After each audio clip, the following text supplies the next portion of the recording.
Hi friends, ఈరోజు crispy మినపగారెలతో మేము ముందుకు వచ్చాను.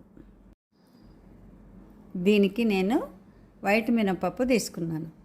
మీరు పొట్టు మినపప్పు ఉంటే కూడా తీసుకోవచ్చు.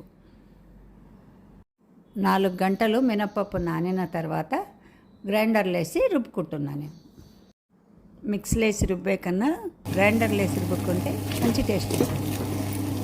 పిండి రుబ్బుతున్నప్పుడే మిరపకాయలు, అల్లం ముక్కలు, జీలకర్ర, ఉప్పు వేసుకున్నాను. నా వంటలు మీకు నచ్చినట్లయితే లైక్ చేయండి, షేర్ చేయండి, సబ్స్క్రైబ్ చేయండి. ఉల్లిగడ్డలు కూడా వేసి రుబ్బుకుంటున్నాను నేను. పిండి మరీ మెత్తగా కాకుండా కొంచెం పలుకుగా రుబ్బాలి. ఎక్కువ లూజ్ కాకుండా గారెలకు సరిపోయినంతగా రుబ్బుకోండి. దీనికి చట్నీ ఏం అవసరం లేదు. స్నాక్స్గా తినవచ్చు, టిఫిన్గా తినవచ్చు. ఇది పిండి మొత్తం రెడీ అయినాక 2 నిమిషాల ముందు కొత్తిమీర, పుదీనా, కరివేపాకు వేసి 2 నిమిషాలు రుబ్బాలి అంతే. మినప్పప్పులో పీచు పదార్థం ఎక్కువ ఉంటుంది కాబట్టి డైజెషన్కు మంచిదండి. దీనిలోని కాల్షియం ఎముకలకు మంచిది.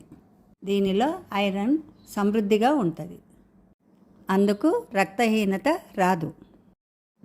రెడీ అయిన పిండిని పాత్రలకు తీసుకుంటున్నాను.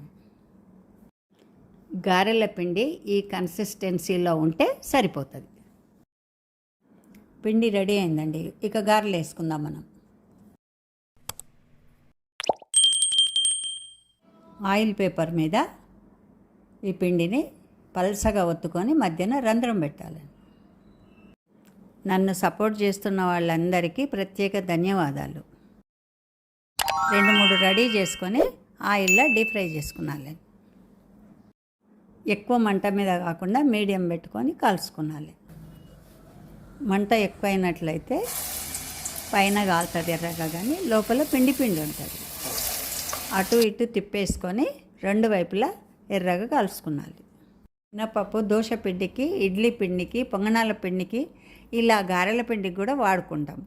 అలా కాకుండా మనము మినపప్పు సున్నుండలకు కూడా వాడతామండి. స్వీట్ కొరకు కూడా వాడుకోవచ్చు. నెయ్యి వేసి షుగర్ వేసి చేసుకుంటే చాలా బాగుంటుంది. కరకరలాడే మినపగారెలు రెడీ అయినాయండి. ఇక్కడ చూపిన విధంగా గోల్డెన్ కలర్కు రావాలి. తింటే టేస్ట్ కూడా చాలా బాగుంటాయండి. Thank you for watching.